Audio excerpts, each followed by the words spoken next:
Good morning, everybody.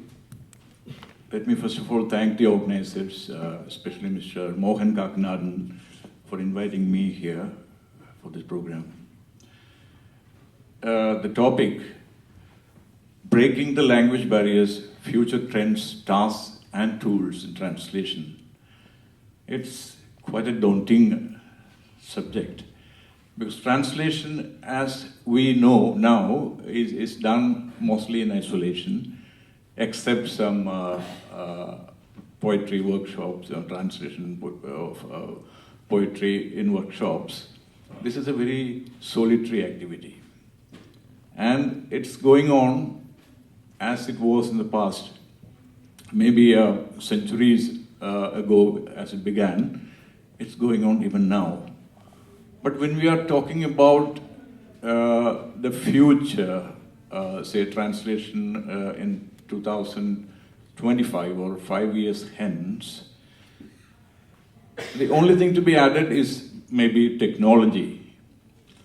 Technology we already have, not in literary translation, but in normal, non-literary translation. You have Facebook. You write something, and immediately there's a translation coming, which will put you off, I'm sure. Then you have Google Translate.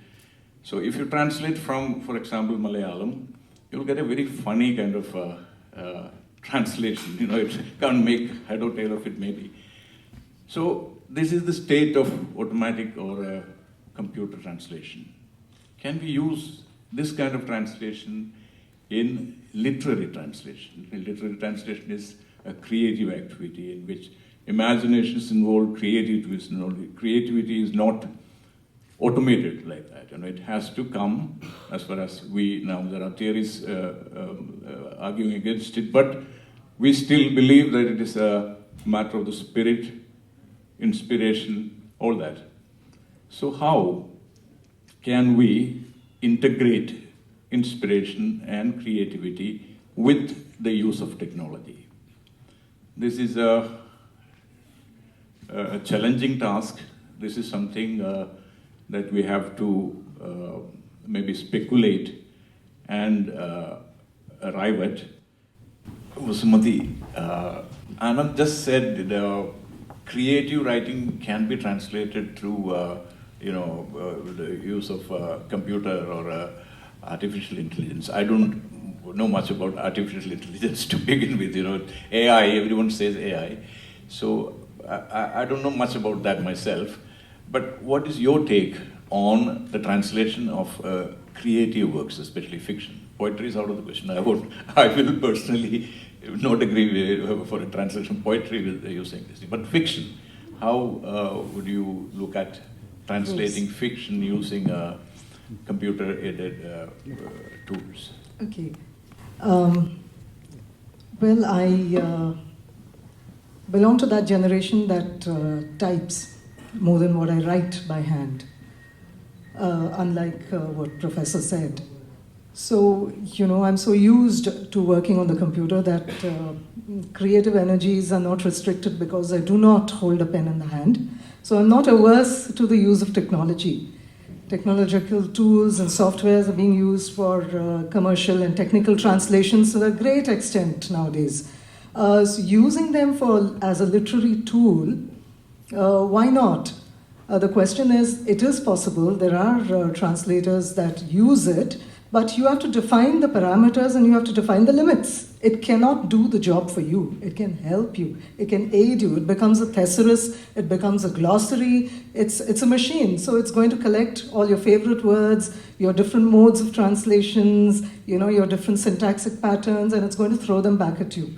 So it's a facilitating tool. But however, one word of caution for me, I do not use it personally.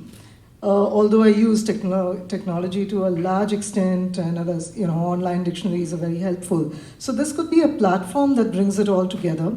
But the word of caution is when you're doing literary translation, it's so different from a technical or a commercial document or a marketing letter that you're sending somewhere.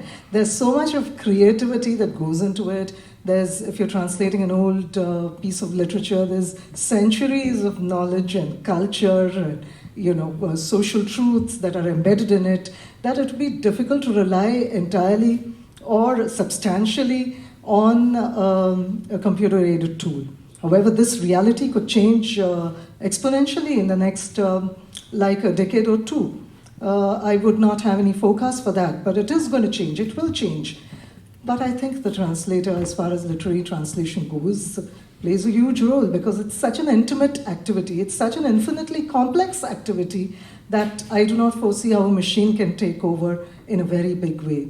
But, well, it is existing and it is going to exist, and we should be open to that change. Thank you.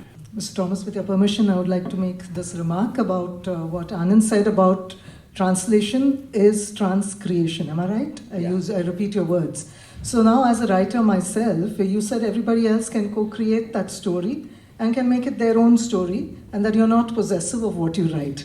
But I don't know how many writers that would be true. For example, when I write something, it's mine.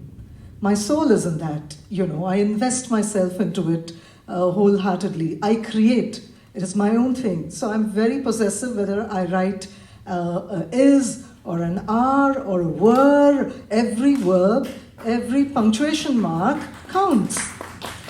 So I'm not ready to compromise with that and say, okay, look, you are my translator, you do whatever you wish with it, it should be out in the market. No, I would rather that it doesn't come out in the market, but it should have what is true to it. And yesterday we were having an informal discussion with Mr. Thomas and some others over a cup of tea as to what extent you can manipulate an original text from the source language into the target language. Because sometimes when you read the translation, it's a creation of the translator and it's very distant from what the original work is in the source language. So, that is really a point for discussion, and there are different trends and movements in translation, so each one could adhere to one or the other.